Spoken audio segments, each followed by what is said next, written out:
The Reeves County Commissioners have invested a huge sum of money into trying to upgrade the quality of life here in Pecos, whether it be ball fields, whether it be the parks, whether it be, recreational centers.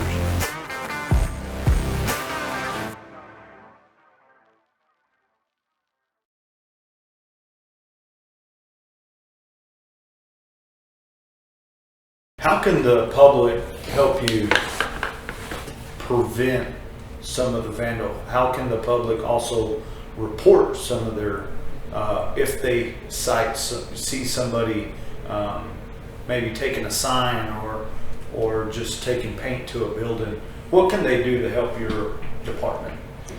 The people inherently know where people should not be at any given moment. Please call the Sheriff's Department and report any vandalism you might see. You might save somebody's life, because when they steal one of these signs, that's a guide sign.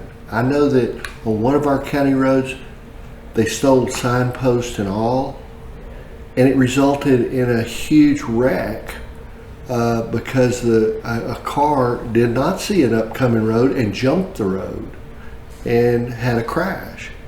And we have all been terrified of crashes in the oil field. And these are preventable accidents, very preventable if we'll just be cognizant of leaving those signs alone. Even for a sign, just to replace a sign on the side of the road, once we know about it, we have to rebuild the sign, whatever that sign might be, and go out there and reinstall the sign. It might cost the taxpayers up to $1,000. We have ball fields out there that have been vandalized multiple times because we did upgraded the building, and then we find a CMU block thrown through the window. So we board up the window and they crashed the door in, which was locked. And it becomes very discouraging on our part when we're trying to get out there and help. So, and it makes it gives a morale of our guys start to wane a little bit when everything they do, or they get to feeling like it's everything they do, is for naught. These vandals, a lot of them don't totally understand that they're destroying the very communities that they live in. These people that are stripping signs off, we've got them on camera. It takes them 2 minutes. They bring the right tools. They steal the signs in 2 minutes and they're gone. And we can't get there fast enough. So there's just an appeal out to the community. If you see something that looks odd, report it. And maybe that might save one life. People will tell you that, well, that sign really doesn't matter. But it might matter. It might matter a lot, even if it's just to tell what road you're on.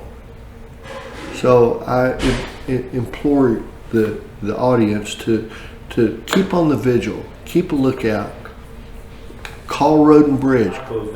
What's the extreme of it, and then what's the cost to repair those? Well, a lot of the vandalism, just pure vandalism, is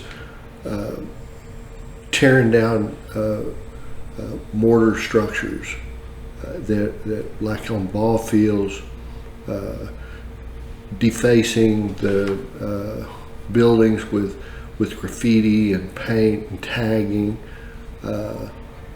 We get a lot into the theft that involves roadway signs, involves, and then you get back to, it's like we're bouncing back and forth.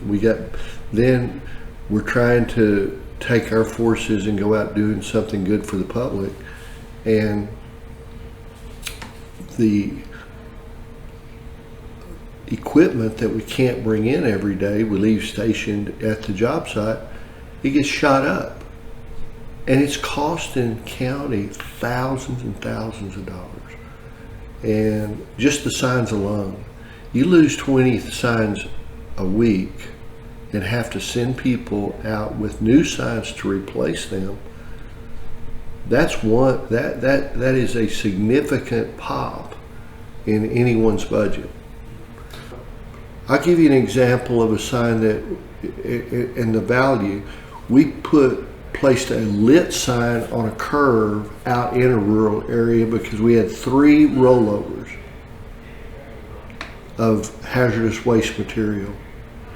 And for that, someone, a perp, shot a 9mm and it didn't even go through the sign. It went into our control box and destroyed a $2,500 sign. Now that sign to replace cost us a smooth $4,000 before it was all said and done. So stealing a sign, shooting a sign is not a little innocent violation of law. It could be astronomically dangerous if the wrong sign gets shot, someone's not warned, and somebody flips their truck, gets on the wrong road, has a direct collision, or whatever might happen.